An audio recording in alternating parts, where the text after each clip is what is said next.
Video content has been made available for information and educational purpose only. Unidirectional trade strategy is a copyright content of IFMC.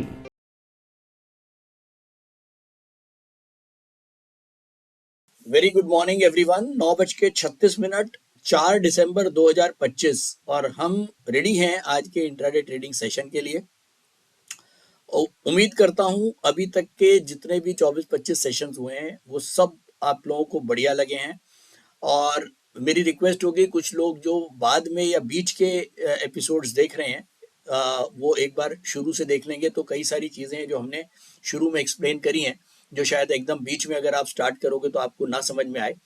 तो basically हमारा main motive ये है कि हम live market में किस तरह से इंट्राडे ट्रेडिंग या पोजिशनल ट्रेडिंग को करते हैं, तो वो मेरा एक सिखाने का प्रयास है बहुत सिंपल वे में। तो उसके लिए सबसे पहले हम जाते हैं एल्गो स्क्रीनर्स पर। एल्गो स्क्रीनर्स पर मैंने यहाँ से लॉगिन कर लिया है अपना यूनिटीएस ट्रेडर, ये मैंने लॉगिन कर लिया है। और सबसे पहले हम इसके अंदर अपना टोकन जनरेट करते हैं, बजाज के साथ इसको कनेक्ट कर लेते हैं। और यहाँ पर अब जो भी हम ट्रेड पुश करेंगे वो सारे के सारे हमारे बजाज के अकाउंट में जाएंगे। अच्छी चीज़ ये है कि हम इसके अंदर कोई पैसा नहीं डालते, पैसा हमारा सब जो फंड्स हैं वो सब बजाज के पास ही रहते हैं। यहाँ हम इसको केवल सॉफ्टवेयर को ऑर्डर्स को पुश करने के लिए यूज़ करते हैं और यहाँ पर हमको बेसिकली उनकी नेट पोजीशन या उनकी पोजीशंस पता लग जाती हैं।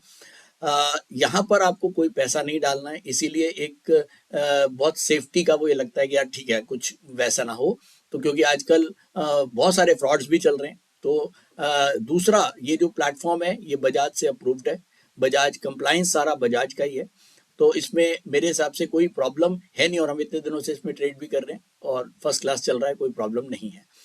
और इसके साथ साथ मुझे चाहिए यहाँ पर एक निफ्टी का चार्ट जो मैंने यहाँ मार्क कर रखा है और इसमें मैंने ये जो ग्रीन लाइन डाली है ये पाइवट पॉइंट है 25,978 मैंने मार्क कर दिया है। पाइवट पॉइंट होता है पिछले दिन का एवरेज, वो कैसे निकालते हैं वो मैं आपको पहले बता चुका हूँ। तो ये मैंने मार्क कर दिया है। आज पहले 15 मिनट की कैंडल बन चुकी है, दूसरे 15 मिनट की चालू है बननी। अभी तक बिगेस्ट ट्रेंड ग्रीन है, बड़ा है, बिगेस्ट मतलब जो बिगेस्ट ट्रेंड है वो बुलिश है और हम पाइवट के ऊपर हैं। तो अभी तक का जो सिनेरियो है वो बुलिश है अकॉर्डिंग टू निफ्टी चार्ट्स। ठीक है, तो ये तो हो गया अभी निफ्टी को देखते हुए। और अगर हम ओवरऑल बात करते हैं स्क्रीनर स्टॉक्स की, अगर हम मंथली, डेली और वीकली की बात करें तो उसमें ज़्यादा स्टॉक्स अभी भी रेड हैं और ग्रीन वाले कम है। इसका मतलब ये हुआ कि ज़्यादातर स्टॉक्स के अंदर सप्लाई है और डिमांड जो है वो कम स्टॉक्स के अंदर है। अगर हम देखें जो बहुत बड़े स्टॉक जैसे Asian Paint, Axis Bank, Hindalco, Kotak, आप देखें इन्फी, टेक महिंद्रा, विप्रो, ये जितने भी निफ्टी वाले स्टॉक्स हैं वो थोड़े बहुत ज़्यादा ग्रीन है क्योंकि इन्हीं की वजह से जो है वो एक मार्केट को मूव कराया जा रहा है। अगर ओवरऑल में मिड कैप, ये देखिए मैंने एक और लगाया हुआ है, ये देखिए ये हमारा स्मॉल कैप 250 का ETF का मैंने वो लगा रखा है एक चार्ट, डेली चार्ट। ये देखिए ट्रेंड लगातार जब भी ऊपर खुलता है डाउनवर्ड ही रहता है। और ये हमारा है जूनियर 20 का ETF, इसके अंदर भी हमको अगर देखें तो ज़्यादातर लाल कैंडल्स ही नजर आ रही है। तो मोटे तौर पे मिड कैप स्मॉल कैप में ताकत नहीं है। हाँ, निफ्टी को ज़रूर रोक रखा है हायर लेवल्स के पास, जिससे लोगों को ये लगने लग गया है अब कि निफ्टी तो बढ़ रहा है लेकिन उनके पोर्टफोलियो नहीं बढ़ रहे, और ये फैक्ट है। निफ्टी के 50 स्टॉक्स में से 25 स्टॉक ऐसे होंगे जो अभी भी जिनके हाई नहीं लगे हैं और वो बल्कि नीचे ही हैं, हाई से बहुत नीचे हैं, और केवल 20-25 स्टॉक ऐसे होंगे जिन्होंने जो अभी अपने हाई के आसपास हैं। तो ओवरऑल निफ्टी का बढ़ना ये जरूरी नहीं है कि सारा मार्केट बढ़ेगा। तो ओवरऑल अगर हम जो अभी भी ट्रेंड देख रहे हैं वो डाउनवर्ड ट्रेंड ही हमको दिख रहा है। हाँ, अगर मैं अभी यहाँ पर इस चार्ट्स पे देखता हूँ तो ये चार्ट्स अभी भी निफ्टी के बुलिश लग रहे हैं, लेकिन अब क्योंकि ओवरऑल सप्लाई बनी हुई है, हम बहुत दिनों से लगातार जो स्ट्रैटेजी यूज कर रहे हैं वो बेयर ट्रेंड की ही यूज कर रहे हैं और आज भी ये कल की एक्टिव है। इसको एक बार क्लोज करता हूँ। अब दो बातें हैं, अगर हम बेयर ट्रेंड के, अगर हम ट्रेंड के, निफ्टी के ट्रेंड के हिसाब से जाएं तो हम एड बॉम्ब 70 को यूज कर सकते हैं। अगर हमको लगता है ओवरऑल अभी भी ट्रेंड बेयरिश ही है, देखिए मुझे ऐसा लगता है कि अगर सुबह थोड़ा बहुत ऊपर खोल भी दिया और अगर शाम तक ऊपर भी रहा तो बाइंग के जो सौदे हैं, जो मेरा अपना एक्सपीरियंस है उसमें बहुत ज्यादा प्रॉफिट आ नहीं रहे हैं। लेकिन अगर बाजार डाउनवर्ड चलती है तो प्रॉफिट आने शुरू हो जाते हैं। तो चांसेस जो हैं, जो इस समय का जो मार्केट सिनेरियो है, जब आप लोग भी प्रैक्टिस करोगे लगातार, आप 2 3 4 10 महीने प्रैक्टिस करोगे तो आपको भी समझ में आने लगेगा कि ओवरऑल मार्केट का जो रुझान जिस तरफ रहता है वहां पर प्रोबेबिलिटीज टू विन ज्यादा रहती है। तो इस समय रुझान अभी भी डाउनवर्ड ज्यादा है। तो हम एक काम करते हैं, चलिए आज भी हम इसी को रिवर्स ही चलते हैं। बिल्कुल मार्केट अप ट्रेंड, पाइवट के हम ऊपर हैं और हम करने जा रहे हैं फिर से एक कॉन्ट्रा एक्टिविटी। तो हम बेयर बास्केट को एक्टिवेट करेंगे। 3 बास्केट बना रहे हैं 3 लाख की, और ये मैं सेव कर रहा हूं। ये मैंने ऑटो ट्रेड को एक्टिवेट कर दिया है। अब मार्केट खुलने का वेट करते हैं। अभी 9:42 हुए हैं। 3 मिनट के बाद हम मिलते हैं और देखते हैं किस तरह की हमारी जो बास्केट्स है वो बनती हैं। हालांकि बास्केट तो जब हमने बेयर ली है तो वो बेयर ट्रेड ही बनाएगी। एक स्ट्रैटेजी, एक ये देखिए जरा इसमें क्या कह रहा है ये देखिए, बिगेस्ट ट्रेंड अप है तो भी 1/4 सेल करेगा, बिगेस्ट ट्रेंड डाउन है तो भी 1/4 सेल ही करेगा। तो 4 सेल तो होने ही होने हैं, बशर्ते क्या, एडवांस डिक्लाइन रेशियो भी डाउनवर्ड हो। तो चलिए 2 4 मिनट के बाद फिर देखते हैं। चलिए एक बार देखते हैं, 9:45 हो चुके हैं। हाँ, इसको एक बार रिफ्रेश कर लेते हैं। 6/20 सेल, 6/20 सेल, पाइवट डाउनवर्ड है, बिगेस्ट ट्रेंड अभी अपडेट नहीं हुआ है, अभी अपडेट हो जाएगा।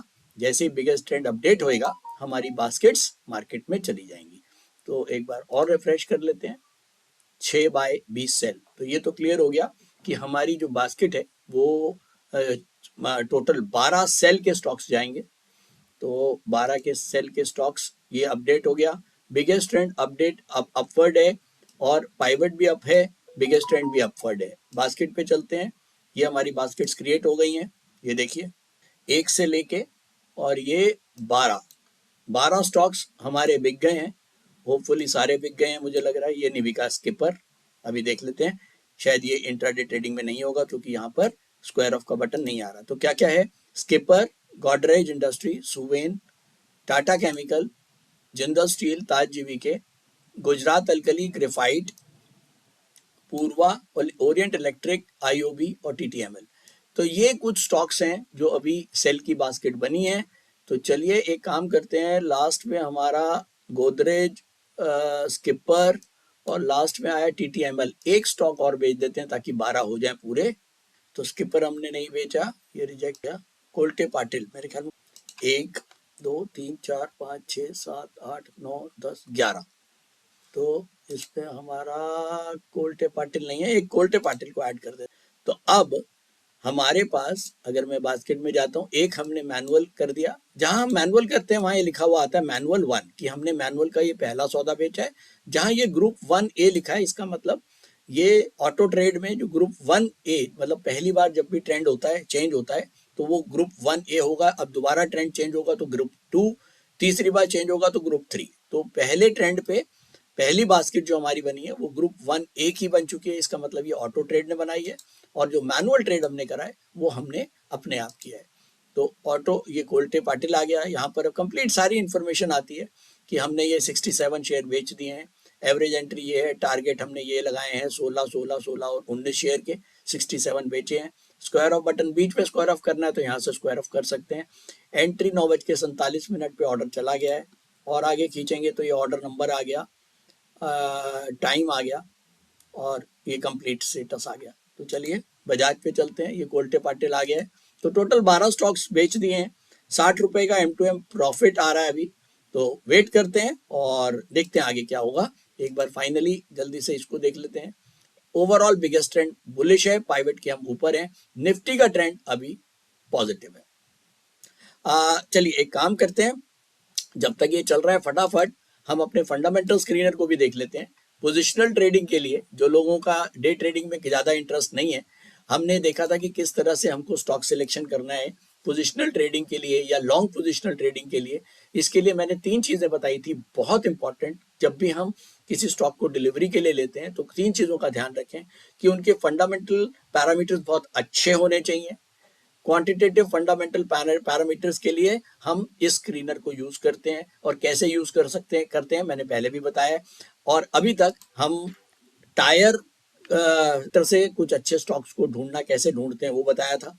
शिपिंग कैसे ढूंढा था वो भी हमने देखा था। पेंट्स का भी देख लिया था। रिफाइनरी, बैंक भी हम कर चुके। माइन एंड मेटल हम कर चुके हैं। ब्रेवरीज हम कर चुके हैं। दूसरी बड़ी बात, जो टॉप पे सेक्टर आ रहे हैं, जो लाइन से असेंडिंग ऑर्डर में आ रहे हैं, इसका मतलब उन सेक्टर्स में डिमांड ज्यादा है। उस ये डिमांड का ये स्कोर आता है। जिसका सबसे ऊपर स्कोर आ रहा होगा वो 100 आ रहा है। देखिए 100 स्कोर का मतलब ये हो गया कि इस सेक्टर के अंदर, टायर के अंदर 8 कंपनियां हैं और 8 कंपनियां जो है वो उनका मोमेंटम बुलिश है। इसका मतलब इस सेक्टर की सारी कंपनियों में जो भी लोग हैं वो रुझान उनका डिमांड की तरफ है। तो इसीलिए हम ऐसे सेक्टर को मानते हैं कि ये सेक्टर के अंदर एक अच्छा रुझान है और इसीलिए हम उसको 100 की स्कोरिंग दे लेते हैं।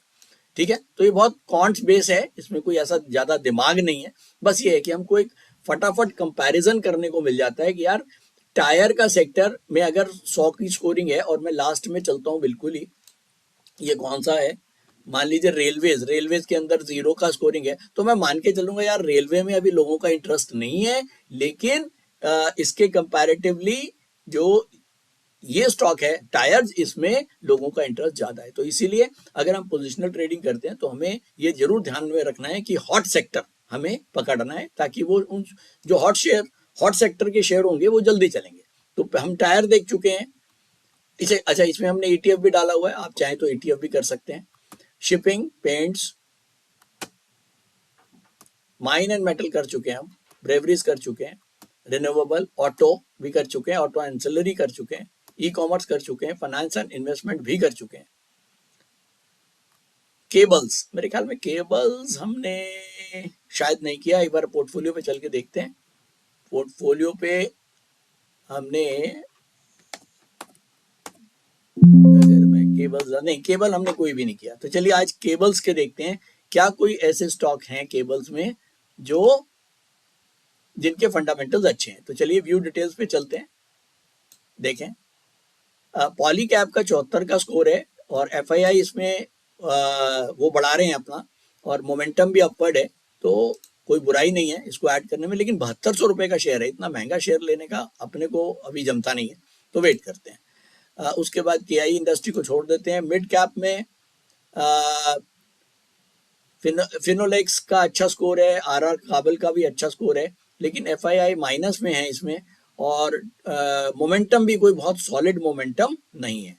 तो स्मॉल कैप में जाएं, तो स्मॉल कैप में एक कॉर्ड्स केबल जिसमें FII माइनस ही कर रहे हैं, अपनी पोजीशन कम कर रहे हैं, तो मेरा अब कोई इंटरेस्ट इस सेक्टर में नहीं है। तो चलिए कितने सिंपल वे में हमने एक आम हम बेसिकली क्या कर रहे हैं, हम यहाँ पर फंडामेंटल एनालिसिस का भी टेक्निकल एनालिसिस कर रहे हैं। आप समझ रहे हैं, हम फंडामेंटल एनालिसिस नहीं कर रहे हैं, हम फंडामेंटल एनालिसिस का भी टेक्निकल एनालिसिस कर रहे हैं। तो ये एक बड़ी ऐसी चीज है, क्योंकि फंडामेंटल हम एनालिसिस करने लगेंगे तो पता नहीं यहाँ कितना ही टाइम लग जाएगा, है ना। तो हम केवल ये देख रहे हैं कि केबल के 9 स्टॉक्स हैं, 9 स्टॉक में किसके फंडामेंटल अच्छे हैं, और अगर अच्छे हैं तो क्या उनको FII उसमें रुझान ले रहा है, और अगर FII रुझान ले रहा है तो क्या उसका मोमेंटम भी अपवर्ड है। हम केवल ये 3 चीजों का एक मैच बनाने की कोशिश करते हैं।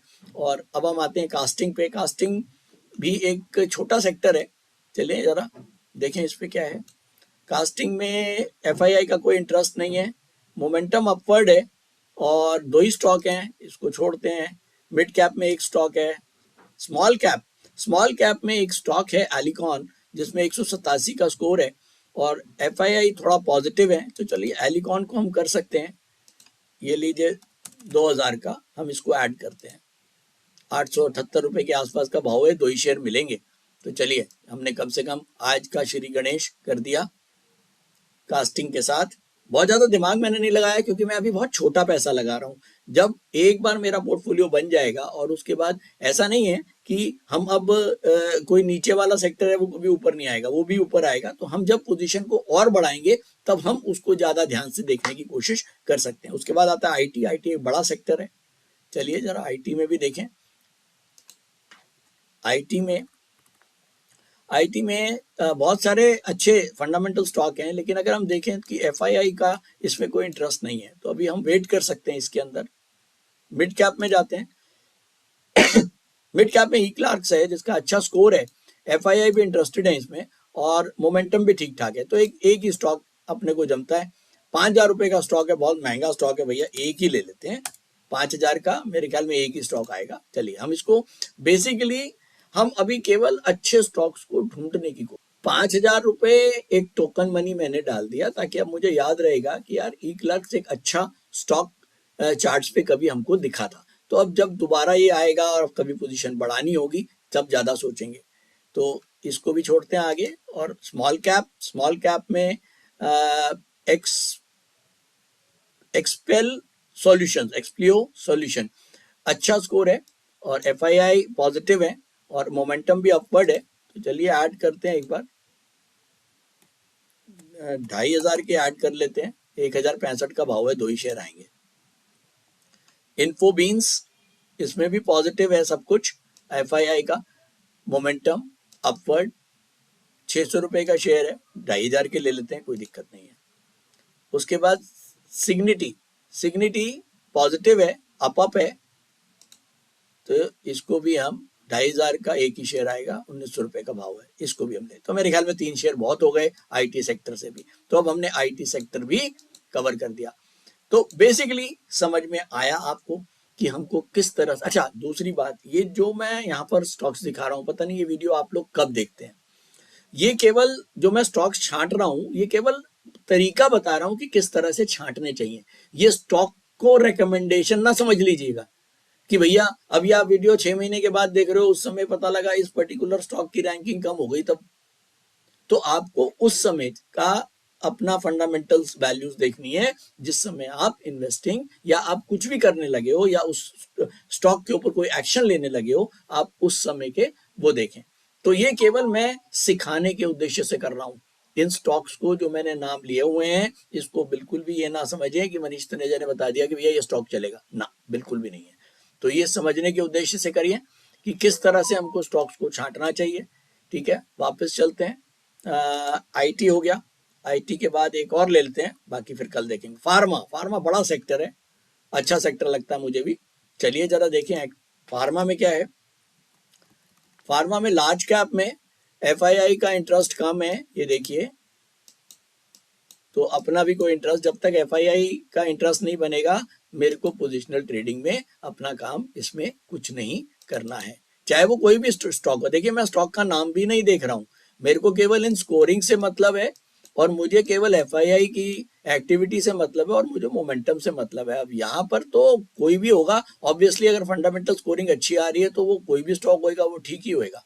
अब चलिए मिड कैप पे जाते हैं। मिड कैप में कैपलिन है 186 का पॉइंट और FII अपना बढ़ा रहे हैं लेकिन मोमेंटम डाउनवर्ड है। उसके बाद एक एलेम्बिक फार्मा है, 152 का इसका स्कोर है और FII जो है वो थोड़ा सा पॉजिटिव है। तो चलिए एलेम्बिक को हम ऐड कर देते हैं, 900 रुपए का शेयर है, तो मेरे ख्याल में 2,000 रुपए में 2 शेयर आ जाएंगे। बाकी FDC सब डाउनवर्ड है और कुछ करने की जरूरत नहीं है। स्मॉल कैप में जाते हैं, फिर आता है ये जैक्सन। यहाँ पर भी देखिए ये एक स्टॉक है जिसमें पॉजिटिव है लेकिन यहाँ मोमेंटम डाउन है, एडवांस एंजाइम। तो वेट करते हैं, अभी कोई जल्दी करने की जरूरत नहीं है और बहुत नीचे जाने की भी जरूरत नहीं है। बहुत नीचे जाके अपने स्टॉक्स को ढूंढने की जरूरत नहीं है। आप ज्यादा नीचे जाओगे तो आपका जो फंडामेंटल स्कोरिंग है वो कम हो जाएगा। ठीक है, तो यहाँ पर अगर मैं लास्ट तक जाता हूँ, ये 6ठे नंबर पे ब्लिस फार्मा है, 646 का स्कोर है और पॉजिटिव है इसमें FIIs और अप का मोमेंटम है और 6ठे नंबर पे है तो 25 स्टॉक है ना, मेरे ख्याल में चलो कर सकते हैं, छोटा सा रिस्क। ये लीजिए, इसको एग्जीक्यूट करते हैं। 157 रुपए का भाव है, कोई बात नहीं, 2,000 रुपए के खरीद लेते हैं। तो हमने ब्लिस फार्मा यहाँ से इसको एग्जीक्यूट कर दिया है, मेरे ख्याल में एक ही स्टॉक बहुत है। तो आज फार्मा भी हमने कंप्लीट कर दिया। तो मेरे ख्याल में आज के लिए इतना ही, बाकी कल के लिए देखेंगे हेल्थ केयर में कौन कौन है। ठीक है, तो एक काम करते हैं, हेल्थ केयर और फार्मा एक जैसे हैं, इसको भी कर ही देते हैं, बाकी का कल करेंगे। हेल्थ केयर में देखें, चल लार्ज कैप में अपोलो है, पॉजिटिव है FII लेकिन मोमेंटम डाउनवर्ड है। जो यहाँ पर मुझे लग रहा है वो केवल NH का लग रहा है, NH का स्कोर भी ठीक ठाक है और FII भी पॉजिटिव है। तो चलिए NH को एग्जीक्यूट कर देते हैं, 2,000 रुपए का भाव है, 2,000 ही डाल देते हैं और ये एक शेयर हमारा NH का आ जाएगा। मिड कैप पे चलते हैं, थायरो केयर अच्छा स्कोर है, FII पॉजिटिव है, अप है, तो कोई ज़्यादा सोचने की ज़रूरत नहीं है, छोटा शेयर है, 2000 रुपये का हम ऐड कर देते हैं। उसके बाद ज़्यादा नीचे जाने की अभी ज़रूरत नहीं है, क्योंकि कोई मारामारी नहीं है कि अभी कुछ लेना ही है। उसके बाद ये एक आर्टेमिस मेडिकेयर, इसका अच्छा खासा FII इंटरेस्ट ले रहे हैं। हालांकि इंदिरा मेडी का स्कोर ज़्यादा है, लेकिन FII इसमें अभी होल्डिंग कम कर रहे हैं, तो इनको घटा लेने दो, थोड़ा सा नीचे आएगा बाद में लेंगे।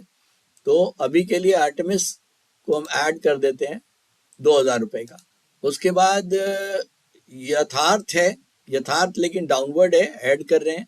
कृष्णा डायग्नोस्टिक, ये लीजिए, इसको कर देते हैं अप है, अब इसके नीचे ज़्यादा नहीं जाएंगे, तो 2000 रुपये का इसको ऐड कर देते हैं कृष्णा को। तो आज हमारा हेल्थ केयर भी कंप्लीट हो गया। तो अब आपको समझ में आया होगा कि कैसे हमको सेक्टर के स्टॉक्स को फिल्टर करना है 3 क्राइटेरिया के ऊपर। उनका फंडामेंटल जो स्कोर है, फंडामेंटल एनालिसिस का जो स्कोर है, क्वांटिटेटिव वैल्यूज जो फंडामेंटल की हैं वो अच्छी होनी चाहिए कंपैरेटिवली उसके पेयर्स से। FIIs का उस पर्टिकुलर स्टॉक में इंटरेस्ट होना चाहिए और साथ में उसका मोमेंटम अपवर्ड होना चाहिए। तो ये 3 चीजें अगर हैं तो आप उन स्टॉक्स को अपने एक पोजिशनल लिस्ट के लिए छांटने में रख सकते हो। तो मेरे ख्याल में 10 बज गए, एक बार फटाफट अपडेट कर लेते हैं। शायद हमारा स्क्रीन अपडेट हुआ होगा, अभी नहीं हुआ, तो अभी वेट करते हैं और थोड़ी देर के बाद फिर से मिलते हैं। चलिए एक बार अपडेट करते हैं। सुबह करीब 26,027 पे हमने जो है 12 स्टॉक्स को सेल की एक बास्केट बनाई और अभी जो है करीब 26,080 हो रहा है। लगातार मार्केट अपवर्ड है और ऑब्वियसली मेरे को तो यही लगता है कि जो हमने सेलिंग करी है उसमें नुकसान जरूर आएगा थोड़ा बहुत। तो चलिए एक बार देखें जरा अपने बास्केट्स में कितने स्टॉप लॉसेस कट चुके हैं। कोल्टे पाटिल का स्टॉप लॉस कट चुका है और साथ में जो 3 बाय के हमारे सौदे रह गए थे वो भी अब कंप्लीट हो चुके हैं, क्योंकि एडवांस डिक्लाइन कहीं ना कहीं ऊपर आया होगा। अभी 2 और 7 है, अभी फिर से डाउनवर्ड ही है और करीब 10 बजे ये 3 बाय के स्टॉक्स अपने आ चुके हैं, जिसमें फेडरल बैंक के 2 टारगेट भी हमको मिले हैं। और स्टॉप लॉसेस की बात करूं तो एक स्टॉप लॉस कट गया कोल्टे का, एक कट गया है ग्रेफाइट का, एक कट गया है ताज जीवीके का, तो और एक कट गया गोदरेज का। तो 12 में से 4 स्टॉप लॉसेस कट चुके हैं और 3 अपने पास बाय के ट्रेड आए हैं। और अगर मैं अब स्क्रीनर पे चलता हूं तो स्क्रीनर मुझे 2 बाय 7 सेल अभी भी दिखा रहा है। तो चलिए एक काम करते हैं, देखते हैं अगर कुछ और सेल के स्टॉक्स मिल पाए। TTML जरा चेक करें, TTML हमने बेचा हुआ है क्या? एक बार TTML करा हुआ है हमने, छोड़ देते हैं। आइनॉक्स और इंडोको नहीं है, चलिए इसको ऐड करते हैं सेलिंग बास्केट में। आइनॉक्स बेचते हैं 25,000, इंडोको बेचते हैं 25,000, उसके बाद ओरिएंट और ARE, ओरिएंट और ARE भी नहीं है, ओरिएंट कर रखा है, तो ARE&M इसको कर देते हैं। JK लक्ष्मी और RBA, देखिए जरा, JK RBA भी नहीं है, ऐड करते हैं और RBA। फर्दर हमने कुछ स्टॉक्स ऐड करे हैं सेलिंग साइड में, कौन कौन से? आइनॉक्स, इंडोको, ARE&M, JK लक्ष्मी और RBA। तो एक बार नेट पोजीशन पे चलते हैं। 1,044 रुपए का अभी नुकसान चल रहा है हमारा। और अगर मैं 1,044 में अगर मैं देखूं, सबसे ज्यादा नुकसान 260 रुपए का स्टॉप लॉस कट चुका है गोदरेज का, 245 का नुकसान पूर्वा, 220 का नुकसान कोल्टे, 184 का नुकसान ताज जीवीके, ग्रेफाइट में नुकसान है 160 रुपए का। तो 1 2 3 4 5 स्टॉप लॉसेस जा चुके हैं, 1,000 का नुकसान है और हमने कुछ फर्दर सेलिंग की पोजीशंस ऐड करी हैं। सबसे ज्यादा प्रॉफिट फेडरल बैंक में है 142 रुपए का, जो हमने प्लस कर रखा है। और 121 रुपए का प्रॉफिट हमारा ओरिएंट में है जो हमने बेचा हुआ है।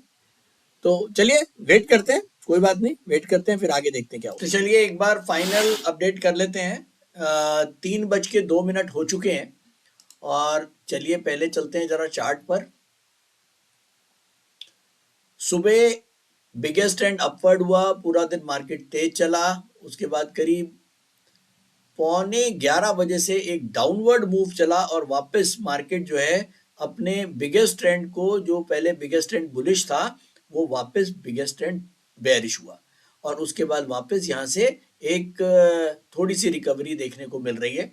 तो ओवरऑल अगर पूरा दिन में देखूं तो पहले बुलिश ट्रेंड फिर बेयरिश ट्रेंड, तो 2 बार ट्रेंड हमारा चेंज हुआ है। तो चलते हैं एक बार बास्केट्स के ऊपर, बास्केट को रिफ्रेश करते हैं तो यहाँ पर ये नजर आ रहा है हमको ग्रुप 2A। इसका मतलब ये हुआ कि 2 बार ट्रेंड हमारा चेंज हो गया, तो इसीलिए हमारी दूसरी बास्केट भी बन चुकी है। तो एक बार जरा सुबह का रिकैप करते हैं। सुबह सबसे पहले हमने 12 स्टॉक्स ये सेल करे, जिसमें से कईयों के स्टॉप लॉस कटे। गोदरेज, क्योंकि मार्केट सुबह काफी एकदम हमारे बेचने के बाद काफी तेज हुई है और करीब उस समय हमने बीच में एक बार देखा था तो शायद 1000 रुपए के आसपास का हमारा नुकसान भी हो गया था, लेकिन फाइनली। और उसके बाद हमारा ताज जीवीके का स्टॉप लॉस कटा। टारगेट हमको सुवेन का मिल गया, सुवेन के चारों टारगेट मिले, जिंदल स्टील के चारों टारगेट मिल गए, गुजरात अल्कली के चारों टारगेट मिल गए। हालांकि बढ़े हुए मार्केट में भी टारगेट मिलना तो अपने आप में एक अच्छी बात है। हमने ओरिएंट इलेक्ट्रिक के चारों टारगेट मिल गए, उसके बाद हमको TTML के चारों टारगेट मिले और स्टॉप लॉसेस में पूर्वा का स्टॉप लॉस कट गया और ग्रेफाइट का स्टॉप लॉस कटा। तो फिलहाल अगर मैं, और एक हमने मैनुअल ट्रेड करा था कोल्टे पाटिल, उसका भी स्टॉप लॉस कट गया। और उसके बाद 3 हमारे बाय के जो स्टॉक्स पेंडिंग थे वो भी हमारे कंप्लीट हुए। और यहाँ पर मैनुअल 2 में हमने बीच में कुछ स्टॉक्स बेचे थे, आपको याद होगा करीब 11 बजे हमने एडिशनली सेल की पोजीशन जो है वो मैनुअली बनाई थी। आइनॉक्स, इंडिको, AREM, JK लक्ष्मी और RBA, ये हमने जो है वो मैनुअली बेचे। और उसके बाद करीब ये देखिए 1:47 पे वापस जब हमारा ट्रेंड चेंज हुआ तो हमारा जो ग्रुप 2 है वो एक्टिवेट हो गया और यहाँ पर फिर से वो कितने 12 स्टॉक्स बेचेगा, 12 में से उसको 7 ही मिले, तो उसने ये 7 स्टॉक्स फ्रेश जो है वो बेच दिए, ये वाले। तो 7 में कौन कौन था? एल्डा, MGL, स्नोमैन, PFC, बंधन बैंक, GSFC, NFL। तो ये फाइनली आज पोजीशन हुई। अब मैं चल रहा हूं सीधा बजाज पर। बजाज पर 473 रुपए का नेट लॉस हमको आ रहा है। हालांकि आज पूरा दिन काफी, और ये सारे सौदे कट भी गए हैं, और ये देखिए 485, पूरे दिन मार्केट जो है वो हमारे फेवर में नहीं थी। अगर मैं चार्ट पे जाऊं, यहाँ हमने सब सेलिंग करी, उसके बाद पूरा दिन जो है वो मार्केट हमारे बेचे हुए भाव से ऊपर ही रही और यहाँ हमारे काफी सारे स्टॉप लॉस बेट हुए। लेकिन तब भी मोटा माटी एक 450-500 रुपए के लॉस में आज हम छूट रहे हैं। तो ठीक है, ये भी लेना पड़ेगा, मैंने बोला आपको पार्ट ऑफ गेम है। अगर मैं सबसे ज्यादा प्रॉफिट की बात करूं तो गुजरात अल्कली में 219 का प्रॉफिट, सुवेन में, TTML, Orient electric, Jindal steel, इसको एक बार दोबारा से रिफ्रेश कर लेते हैं। गुजरात अल्कली, सुवेन, TTML और Orient electric, Jindal steel, AREM, JK Lakshmi, GSFC, ये सबसे ज्यादा प्रॉफिट वाले थे। और नुकसान में सबसे बड़ा नुकसान है RBA ले गया हमारा 389। तो उसके बाद 261, 245, 220, तो 3-4 ये स्टॉक्स हैं जो हमारे करीब 200 रुपए लेके गए। तो ओवरऑल करीब 480 का M2M। और आज जो हमने पोजिशनली जो आज ट्रेडिंग करी उसके अंदर हमने थायरोकेयर प्लस किया था, कृष्णा, थायरोकेयर हमारा आ जाता है health sector, Krishna health sector, APL भी हमारा फार्मा, और NH हेल्थ सेक्टर, E-क्लार्क्स हमारा IT, और सिग्निटी ये भी IT। तो हमने कुछ नए सेक्टर्स के कुछ अच्छे फंडामेंटल स्टॉक्स को ढूंढने की कोशिश करी थी। तो ये रहा आज का टोटल सेशन, और एक सेशन बढ़िया सेशन आप लोगों को मिला है, लर्निंग के लिए मिला है, ठीक है। 480 रुपए गए हैं तो ये तो लेना भी पड़ेगा, तो इसमें ऐसा कोई वो नहीं है। तो ओवरऑल चलिए अब वापस चलते हैं हम अपने स्ट्रैटेजीज पर, और स्ट्रैटेजीज की बैक टेस्टिंग कर लेते हैं फटाफट। लीजिए पहले जरा अपनी बास्केट को भी एक बार रिफ्रेश कर लिए। रिफ्रेश हो गई है, सारे हमारे स्क्वायर अप हट गए हैं। लास्ट में इसमें भी हमारा 456 रुपए का लॉस, तो आज का हमने 456 का नेट लॉस हमने बुक करा है। स्ट्रैटेजीज पे चल रहे हैं, बैक टेस्टिंग पे।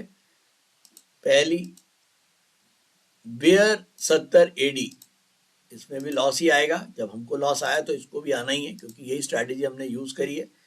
सेम स्किपर, गोदरेज, ये सब स्टॉप लॉस कटे हैं। जो जो टारगेट हमको मिले हैं वो हमको मिल गए। इसके अंदर टोटल नुकसान 15 रुपए का नुकसान आया है। इसमें हमारा नुकसान कम आया है, और हमारे को नुकसान आया 400 रुपए का। अब क्यों आया है वो हमको देखना पड़ेगा कि कौन सा ऐसा स्टॉक है जो इसने पहले ले लिया और हमने बाद में लिया, जिसका ये आप अलग अलग अपने, ये आपके पास भी बना हुआ होगा, आप एक बार इसको मैच कर लेंगे। तो हम इसको नोट करते हैं। 15 रुपए का नुकसान बियर 70 में, तो नॉट बैड। अगर हमने एक जो व्यू बनाया था उस व्यू के ऊपर के हिसाब से मार्केट नहीं भी चला तो भी कोई बड़ा नुकसान हमको नहीं है। चलिए, अच्छा वो मैच इसलिए भी नहीं करेगा क्योंकि हमने कुछ स्टॉक मैनुअल करे हैं, राइट, बिल्कुल सही है। आज क्या तारीख है? 4 दिसंबर। ये लीजिए -15 रुपए। तो आपको समझ में आ गया होगा कि ये 15 रुपए का जो नुकसान है ये हमारे से मैच क्यों नहीं कर रहा, क्योंकि हमने कुछ स्टॉक मैनुअल डाले थे। अब मैनुअल जो स्टॉक डाले थे जरा देख लेते हैं। अब जो हमने कुछ स्टॉक ये वाले मैनुअल डाले थे, 6-7 स्टॉक्स ये वाले, ठीक है। तो इसके अंदर जो भी, अगर हम इसको भी देख लेते हैं एक बार,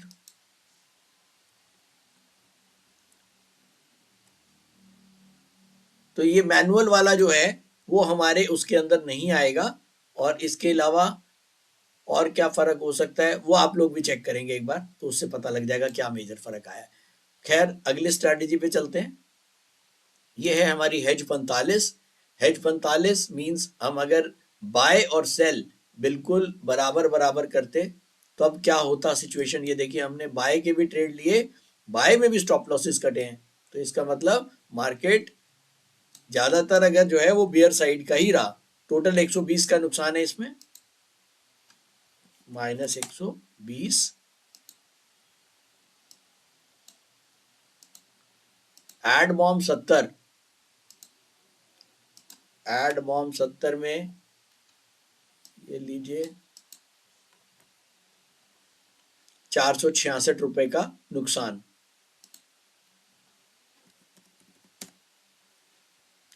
एड बॉम्ब 70 रिवर्स,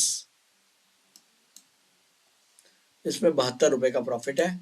तो कोई खास बात किसी में भी आज रही नहीं, छोटे छोटे नुकसान, छोटा सा प्रॉफिट। तो 4 दिसंबर का ये रिजल्ट आपने नोट कर लिया। और फाइनली आज का सेशन हम कंक्लूड कर रहे हैं। थैंक यू सो मच, जुड़े रहिए हमारे साथ, और जो भी आपको कोई और कंफ्यूजन हो वो जरूर कमेंट बॉक्स में लिखिए, और आपको मैं उसका जवाब जरूर दूंगा। और अगर आप लोगों ने फंडामेंटल जो स्क्रीनर है उसको टेस्ट नहीं किया है तो एक बार उसको जरूर टेस्ट करें, जरूर उसको देखें। और अगर मैं एक बार फाइनल पोर्टफोलियो की बात करूं तो चलिए जल्दी से एक बार पोर्टफोलियो देखते हैं अपना। मैं जा रहा हूं पोर्टफोलियो पे। ये जो हमारा पोर्टफोलियो है जो हमने बनाया हुआ है, ये है हमारा स्मॉल कैप के 9 स्टॉक्स हैं, मिड कैप के 11 स्टॉक्स हैं, और लार्ज कैप के 22 स्टॉक हैं। ये हमने, इसका मैंने पूरा आपको डेमो दिया है कि किस तरीके से हमको अच्छे फंडामेंटल स्टॉक्स पोजिशनल ट्रेडिंग के लिए छांटने चाहिए। हालांकि अभी किसी में कोई मेजर प्रॉफिट नहीं है, क्योंकि हमने अमाउंट भी छोटे छोटे 2-2 हजार, 3-3, 5-5 हजार रुपए के हमने स्टॉक्स खरीदे हैं।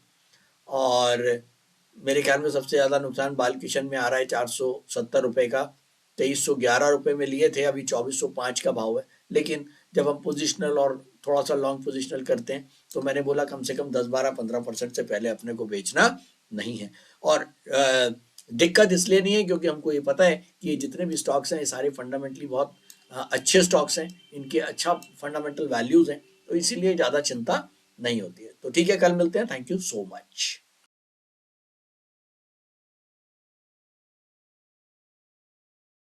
स्टॉक ट्रेडिंग के दौरान मुझे क्या खरीदना चाहिए और मुझे क्या बेचना चाहिए, मुझे कब खरीदना चाहिए और मुझे कब बेचना चाहिए, ये सवाल आपको परेशान करते हैं।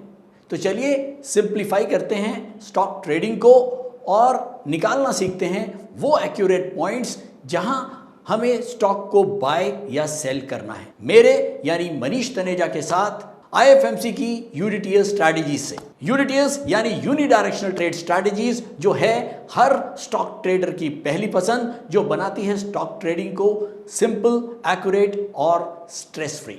यूनिटीएस स्ट्रैटेजीज सभी इंटरवल्स पे काम करती है, चाहे वो इंट्राडे हो, पोजिशनल हो या लॉन्ग पोजिशनल हो। मेरे 26 सालों के एक्सपीरियंस और एक्सपर्टीज का निचोड़ है यूनिटीएस। IFMC की लोकप्रियता का राज है उसकी copyright strategies, and IFMC is unchallenged leader in stock market education. IFMC is now a school of 10 million learners, awarded twice by Delhi City Icon Awards.